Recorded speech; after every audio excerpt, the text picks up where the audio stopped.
जय बद्री केदारनाथ दोस्तों। और आप सभी को नव वर्ष की बहुत बहुत शुभकामनाएं। आज 2024 साल 2024 का आखिरी दिन है और मेरी मनोकामना है कि आप सभी के लिए साल 2025 शुभ रहे।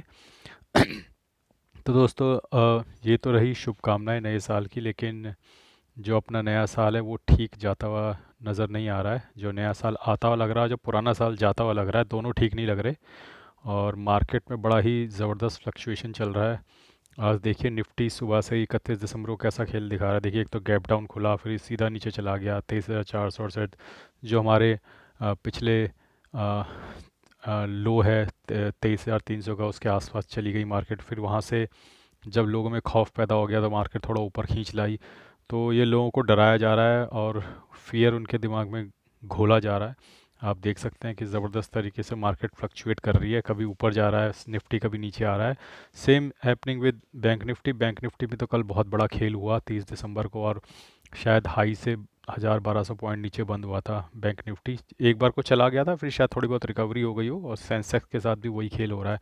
तो अब मेरे यही मानना है कि आप लोगों को रोज़ रोज़ शेयर मार्केट के निफ्टी पे, बैंक निफ्टी पे इतना नज़र बनाकर नहीं रखनी चाहिए।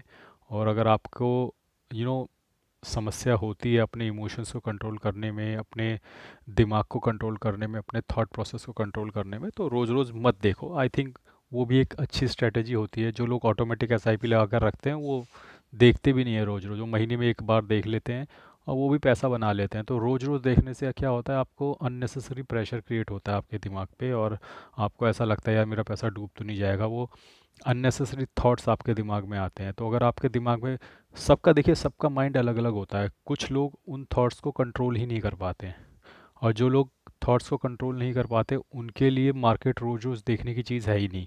उनको नहीं देखनी चाहिए। वो अपना एसआईपी लगा कर बैठे रहो, आराम से अपना काम करते रहो।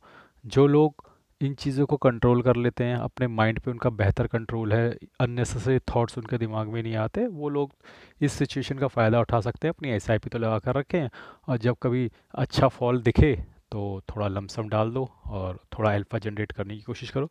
तो चलिए, ये स्ट्रेटेजी तो मैंने कई समय से आपको बता रखी है। तो आज बात करते हैं मेरे म्यूचुअल फंड पोर्टफोलियो की। आज हो रखी है 31 दिसंबर, और 30 दिसंबर तक का मेरा म्यूचुअल फंड पोर्टफोलियो अपडेट हो चुका है।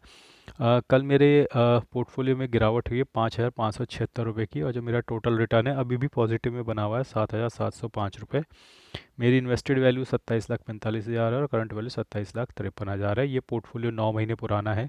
मार्च 2024 से इसमें हमने डालना शुरू किया था। तो आप समझ सकते हैं कि उसके बाद सितंबर से जो फॉल आया है वो सारा गेन वाइप आउट कर गया। जो गेन मेरा बन गया था 13-14% का, वो सारा वाइप आउट हो गया है इस फॉल में। तो और जब फॉल होना शुरू हुआ तो मैंने एवरेज करना भी शुरू किया और इन्वेस्टमेंट करनी शुरू की। तो थोड़ा थोड़ा वो जो प्रॉफिट बनता था, वो जो नई इन्वेस्टमेंट भी करता था, वो भी नीचे नीचे नेगेटिव नेगेटिव में चलती चली गई। तो इस वजह से मेरा प्रॉफिट ना के बराबर ही दिख रहा है इस पोर्टफोलियो में। लेकिन ठीक है, अब आपने जर्नी 2024 में शुरू की है और शुरू करते ही मार्केट में फॉल आया, तो इसमें कोई गलती नहीं है मेरी। अब हर इंसान कभी ना कभी तो अपनी जर्नी शुरू करेगा, और जनरली मैंने लास्ट टाइम जब पिछली जर्नी शुरू करी थी 2008 के लेमन ब्रदर क्राइसिस से पहले, तब भी मेरे इन्वेस्ट करते मार्केट गिर गई थी। तो उससे फ़र्क नहीं पड़ता कि आपने जर्नी कब शुरू करी है। फ़र्क इस चीज़ से पड़ता है कि आपने जर्नी जारी रखी है, यानी अपना सफ़र जारी रखिएगा। मार्केट गिर गई है, कोई बात नहीं, आप अपनी एसआईपी करते रहिए, अपना बीच बीच में लमसम डालते रहिए, और आपको रिटर्न आने वाले समय में ज़रूर मिलेंगे। तो आप देख लेते हैं कल किस किस फंड ने मुझे पॉजिटिव रिटर्न दिया है, और मैं लगा देता हूँ फ़िल्टर डे चेंज का। तो मैंने फ़िल्टर लगा दी, तो जिसने सबसे अच्छे रिटर्न दिए वो ऊपर दिखेगा, जिसने सबसे बेकार रिटर्न दिए वो नीचे दिखेगा।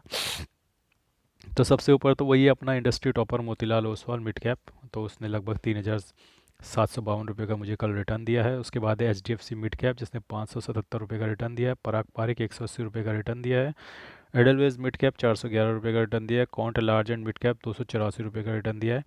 अब कल तो मार्केट वैसे गिरी है, सिर्फ मिड कैप ही अप थे, स्मॉल कैप भी डाउन था और आपका लार्ज कैप भी डाउन था।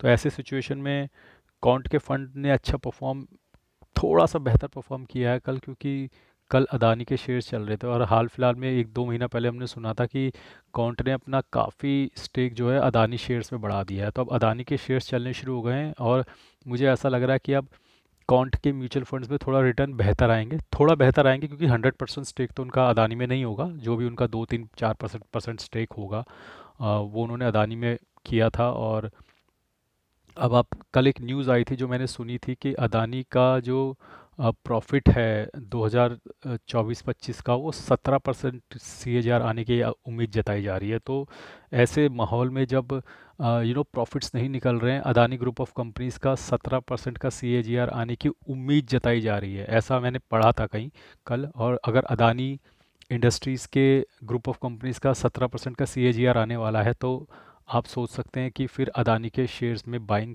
ज़बरदस्त होनी ही थी। और कल आपने देखा कि अदानी के लगभग सभी शेयर्स मार्केट हाई बना रहे थे, मार्केट में लीड कर रहे थे कल अदानी ग्रुप के सारे share. Adani group of shares में दोस्तों देखो, रिस्क तो है, लेकिन कहीं ना कहीं आपको ये बात माननी पड़ेगी कि अदानी अदानी के शेयर्स फंडामेंटली और स्ट्रेटेजिकली अच्छा परफॉर्म कर रहे हैं। और रिस्क रहता है, क्योंकि बीच बीच में ऐसी न्यूज़ आती हैं कि ये शेयर झूलते हैं, 20-30% का रिस्क नीचे चला जाता है फिर ऊपर आ जाता है। लेकिन आपको कहीं ना कहीं ये बात भी माननी पड़ेगी कि उसकी कंपनियां परफॉर्म अच्छा कर रही है, उनके रिजल्ट्स अच्छे आ रहे हैं। और जैसी न्यूज़ आ रही है, अगर ये एक्चुअली में हो जाता है तो ये मार्केट के लिए बहुत बड़ा बूस्ट होगा, क्योंकि अदानी ग्रुप ऑफ कंपनीज़ का भी बहुत बड़ा स्टेक है मार्केट में। और अगर 17% के आसपास का उनका CAGR आ जाता है इस साल का, तो आप यकीन मानिए कि ये एक मार्केट में बूस्टर का काम करेगा और ये पूरी मार्केट को अप ले जाने में अपना योगदान देगा। और कल सिर्फ न्यूज़ आई थी, उस न्यूज़ के बलबूते ही कल अदानी के शेयर चढ़ गए थे। और अदानी के शेयर चढ़े हैं तो उसका कहीं ना कहीं मुनाफा और बेनिफिट कॉन्ट के म्यूचुअल फंड में देखने को मिल रहा है। आगे चलते हैं। HSBC large and mid cap ने मुझे 506 रुपये का रिटर्न दिया है, निपॉन इंडिया ग्रोथ ने 84 रुपये का, कॉन्ट स्मॉल कैप 187 रुपये। देखिए, स्मॉल कैप कल डाउन था, लेकिन कॉन्ट ने फिर भी पॉजिटिव रिटर्न दिया। उसकी वजह यही है कि उन्होंने अपना स्टेक जो है अदानी ग्रुप्स में थोड़ा बढ़ा दिया था, उसकी वजह से कल अदानी ने अच्छा गेन दिखाया। तो कॉन्ट के अधिकतर फंड कल पॉजिटिव में थे, सारे नहीं रहे होंगे लेकिन अधिकतर कल पॉजिटिव में ही थे। कोटक एमर्जिंग इक्विटी ने 18 रुपये का गेन दिया है, इन्वेस्को इंडिया ने 11 रुपये का गेन दिया है, HDFC large and mid cap ने 365 रुपये का नोशनल लॉस दिया है, कॉन्ट मिड कैप ने 315 का नोशनल लॉस दिया है।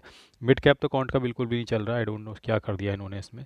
कैनरा रुपये को स्मॉल कैप 126 रुपये का नोशनल लॉस है, टाटा स्मॉल कैप 153 रुपये का नोशनल लॉस है, बंधन कोर इक्विटी फंड 171 रुपये का नोशनल लॉस है, Nippon India large and mid cap, no, Nippon India large cap 1036 रुपये का नोशनल लॉस है, HDFC टॉप 100 716 रुपये का नोशनल लॉस है, बंधन स्मॉल कैप 668 का नोशनल लॉस है, कॉन्ट इंफ्रास्ट्रक्चर 251 रुपये का नोशनल लॉस है, Nippon India small cap fund 1317 रुपये का नोशनल लॉस है, और Nippon India power and infra 44 रुपये का नोशनल लॉस है, मोतीलाल ओसवाल BSE एनएंस 461 रुपये का नोशनल लॉस है, आदित्य बिरला PSU 1284 का नोशनल लॉस है, इन्वेस्को इंडिया इंफ्रास्ट्रक्चर 126 रुपये का नोशनल लॉस है, ICICI प्रूडेंशियल भारत 346 रुपये का नोशनल लॉस है, इन्वेस्को इंडिया PSU 1227 रुपये का नोशनल लॉस है, बैंक ऑफ इंडिया स्मॉल 1807 रुपये का नोशनल लॉस है, HDFC डिफेंस 191 का नोशनल लॉस है, और मोतीलाल ओसवाल डिफेंस 933 का नोशनल लॉस है। तो भैया, डिफेंस की तो खूब दबा के पिटाई हुई है कल। और ऐसा लग रहा है डिफेंस को फिर से नंगा करने की पूरी साजिश रची जा रही है। PSU की इंफ्रास्ट्रक्चर और डिफेंस ये सबसे नीचे आ रहे हैं कल, और उनकी खूब पिटाई हुई है, इंफ्रास्ट्रक्चर की, PSU की और डिफेंस की। और ये पिटाई इसलिए भी हो सकती है दोस्तों, क्योंकि मुझे ऐसा लगता है कि मिड ऑफ जनवरी के आसपास इनको उठाना है, क्योंकि फिर बजट रैली शुरू होगी। होगी नहीं होगी भगवान जाने, इस बार तो ये जो संटा रैली भंटा रैली बोलते थे, घंटा रैली कुछ भी नहीं हुई। तो बजट रैली में भी कुछ होगा नहीं होगा ये पता नहीं, लेकिन एक तो 19 तारीख को हमारे ट्रम्प साहब आ जाएंगे, तो वहाँ से थोड़ा एक बूस्ट मिलेगा, US मार्केट कुछ अच्छा परफॉर्म करेगा तो उसको इम्पैक्ट हमारे मार्केट पे भी आता है, फिर हमारा मार्केट भी शायद थोड़ा अच्छा परफॉर्म करे। फिर हमारे मार्केट को दो सेंटिमेंटल बूस्ट मिलेंगे 19-20 जनवरी के आसपास। एक तो US मार्केट ऊपर जाएगा ट्रम्प के आने की वजह से, और वो एक बूस्ट, सेंटिमेंटल बूस्ट हमारे इंडियन शेयर मार्केट को भी मिलेगा। और उसके बाद हमारी बजट आने वाला है फरवरी में, उसका भी एक सेंटिमेंटल बूस्ट हमारे मार्केट को मिलेगा कि कौन से शेयर्स PSU के, डिफेंस के, रेलवेज़ के चलेंगे। तो उसको लेकर यानी एक डबल बूस्टर डोज हमारे मार्केट को लगने वाला है 19-20 जनवरी के आसपास। तो इस फॉल में थोड़ा बाइंग करना बनता है, और थोड़ा थोड़ा बाइंग करो, कॉशियसली बाइंग करो। ऐसा नहीं है कि बजट के बाद नहीं गिर सकता, अगर चीज़ें फेवर में नहीं जाती हैं बजट में, तो फिर वो दोबारा से एक फॉल शुरू हो सकता है जो आपको और नीचे लेके जा सकता है। तो मेरा यही मानना है कि कॉशियसली रहें, अपनी जो एसआईपी है उसे चलते रहने दें, और जो आपकी टोटल इन्वेस्टमेंट है, अगर मान लीजिए 1 लाख है तो उसे 10 टुकड़ों में डिवाइड कर दो, और 2-2 हफ्ते 3-3 हफ्ते में उसे डालते जाओ, ताकि आपको उसको इन्वेस्ट करने में ही 4-6 महीने लग जाएं, और फिर 4-6 महीने में मार्केट काफ़ी हद तक अपना नलीफाई कर लेगी जो भी ऊपर नीचे उसे जाना है। फिर second half of this year तो अप आना पड़ेगा मार्केट को, क्योंकि अब वो हमेशा तो नीचे नहीं रह सकती। तो उसके बाद हम एक अप देखेंगे। तो फिलहाल यही स्ट्रेटजी है, इसके अकॉर्डिंगली काम कीजिए। मार्केट में डिप आता है तो थोड़ा थोड़ा खरीदते रहिए, और एक 19-20 जनवरी से लेकर 1 फरवरी तक मैं एक मोमेंटम देख रहा हूँ मार्केट में। ये मेरा एनालिसिस है दोस्तों, मेरा एनालिसिस गलत हो सकता है, और ये अगेंस्ट भी जा सकता है जो भी मार्केट में होना है। आप अपने फाइनेंशियल एडवाइज़र से या अपनी सूझबूझ से इन्वेस्ट करें, लेकिन मेरे एनालिसिस ये बोलता है कि एक डबल बूस्टर मार्केट को, इंडियन शेयर मार्केट को मिलेगा 19-20 जनवरी के आसपास, जो एटलीस्ट 1 फरवरी तक, ये 10 दिन 10-12 दिन का एक बूस्ट मिलेगा मार्केट को।